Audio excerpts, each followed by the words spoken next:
Hello and welcome back. In this video, I'm going to help you identify your highest ranking web pages using Google Search Console. To discover how to identify your site's highest ranking pages, follow these simple instructions. First, click on the Performance tab on the dashboard on your Google Search Console account. Click on Date at the top to select the date range you want to view data for, or click Compare to compare two different time periods to each other. I'm just going to select last 3 months and click Apply. The next thing you need to do is select average position and deselect every other data point. Then scroll down to your web pages and sort the position from lowest to highest. And here you can see your highest ranking web pages.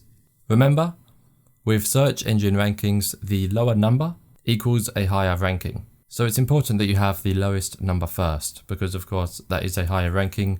If you rank at 1, that's the highest ranking possible. So you want the lowest number first. You can now see which of your web pages have earned the highest ranking in search results. This is super easy and free to do with the Google Search Console. So that is all for this video. Thank you for watching and we'll see you in the next one. Once again, thanks and goodbye.